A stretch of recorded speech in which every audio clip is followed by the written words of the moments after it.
Bismillahirrahmanirrahim. Assalamualaikum warahmatullahi wabarakatuh. Alhamdulillahirrabbilalamin. Allahumma salli ala Sayyidina Muhammad wa ala ali Sayyidina Muhammad.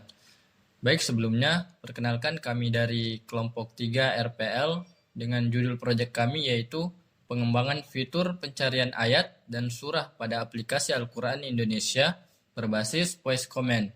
Nah, di mana kelompok kami ini beranggotakan 4 orang yang terdiri dari saya sendiri sebagai ketua kelompok. Perkenalkan, nama saya Narendra Awangga dengan NIM 13020220022 dan ada anggota kelompok saya yaitu Muhammad Andi Syafullah dengan NIM 13020220015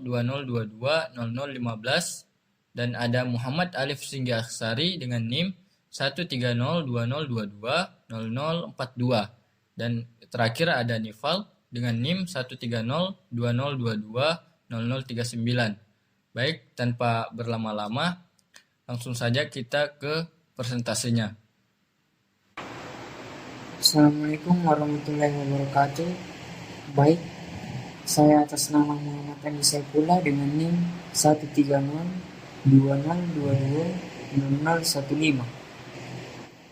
Dimana di sini latar belakang kami Al-Quran sebagaimana yang kita ketahui adalah kitab suci umat Islam yang diturunkan kepada Nabi Muhammad SAW melalui wahyu sekitar 1400 tahun yang lalu.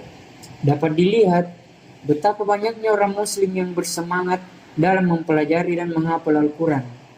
Dari berbagai latar belakang dan kondisi fisik, meskipun ada keterbatasan fisik seperti disabilitas, semangat untuk belajar dan menghafal Al-Quran tetap tinggi.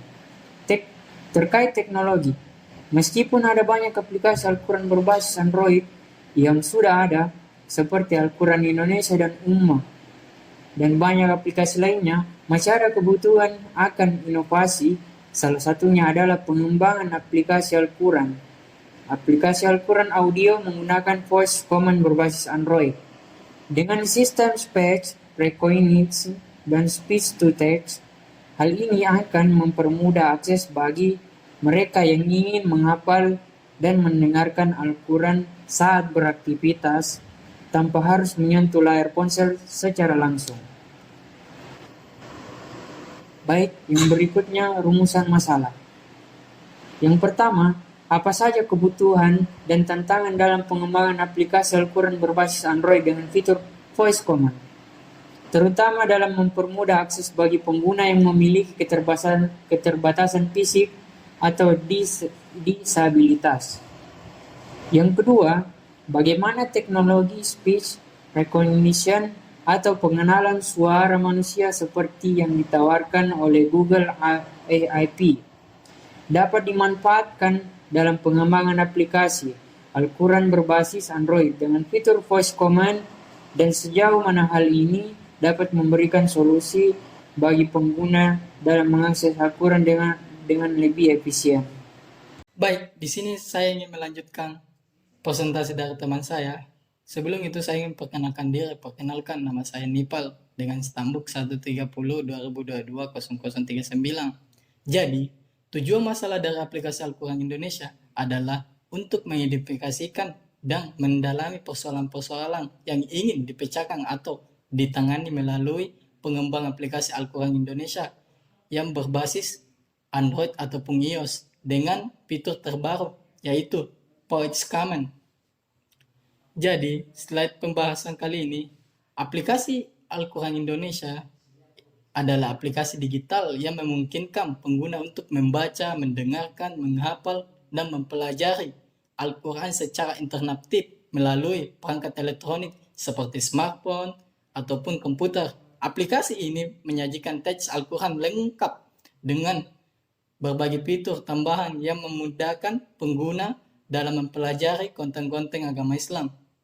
Pada kesempatan kali ini, kami ingin melakukan penambahan sebuah fitur terbaru, yaitu voice command, yang dimana aplikasi di Al-Quran Indonesia tidak mempunyai fitur tersebut. Dan fitur ini akan mempermudah bagi mereka yang ingin mencari ayat ataupun surat pada aplikasi Al-Quran Indonesia tanpa harus menyentuh ataupun memegang ponsel secara langsung. Baik, perkenalkan nama saya Muhammad Alif Singkiaksari dengan NIM 13020220042. Lanjut, metode pengembangan. Pada studi kasus kali ini, kami menggunakan metode pengembangan perangkat waterfall yang dimulai dengan analisis kebutuhan yang komprehensif.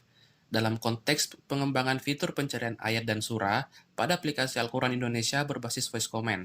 Analisis ini mencakup pemahaman mendalam tentang kebutuhan pengguna terkait pencarian ayat, jenis perintah suara yang dibutuhkan, tata cara pencarian berdasarkan nama surah atau nomor ayat, serta integrasi dengan teknologi voice recognition.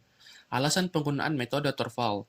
Struktur berurutan. Metode waterfall memberikan struktur berurutan yang jelas, mulai dari analisis kebutuhan hingga pemeliharaan, sesuai dengan kompleksitas pengembangan fitur voice command.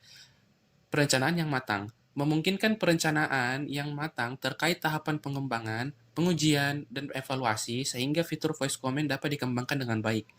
Pengujian yang komprehensif. Memberikan kesempatan untuk melakukan pengujian yang komprehensif sebelum fitur voice command diluncurkan secara luas kepada pengguna, sehingga memastikan kualitas dan kinerja fitur yang optimal.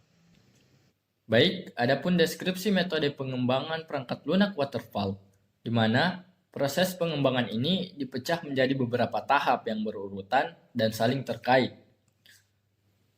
Nah, di mana tahap pertama dalam model ini adalah analisis kebutuhan, di mana tim pengembang akan melakukan identifikasi dan analisis mendalam terhadap kebutuhan pengguna terkait fitur pencarian ayat dan surah dengan voice command. Nah, setelah analisis kebutuhan selesai, kita masuk ke tahap kedua, yaitu tahap perancangan sistem, di mana tim akan merancang arsitektur sistem secara detail, termasuk antarmuka pengguna, algoritma pengenalan suara, integrasi dengan database Al-Quran, dan koneksi dengan API Voice Recognition seperti Google API. Nah, setelah perancangan selesai, tim pengembang akan memulai tahap implementasi atau tahap ketiga. Nah, di mana mereka akan mengkodekan fitur voice command berdasarkan rancangan yang sudah dibuat sebelumnya. Ini melibatkan pengembangan algoritma pengenalan suara, integrasi dengan komponen lain dalam aplikasi Al-Quran Indonesia, serta pengujian awal untuk memastikan fitur berjalan dengan baik. Nah, setelah implementasi selesai, kita masuk ke tahap selanjutnya, yaitu tahap pengujian dan evaluasi fitur voice command, di mana tim ini akan melakukan pengujian fungsionalitas, integrasi, performa, keamanan, dan stabilitas fitur voice command. Nah, hasil pengujian akan dievaluasi untuk memastikan bahwa fitur tersebut memenuhi standar kualitas yang diharapkan sebelum diluncurkan kepada pengguna akhir. Nah, setelah fitur voice command diluncurkan, kita masuk ke tahap pemeliharaan dan perbaikan, di mana model pengembangan perangkat lunak waterfall memungkinkan untuk melakukan pemeliharaan dan perbaikan secara terstruktur. Tim akan merespons umpan balik pengguna, memperbaiki bug atau kesalahan yang ditemukan, dan melakukan update fitur sesuai dengan perkembangan teknologi atau kebutuhan pengguna baru.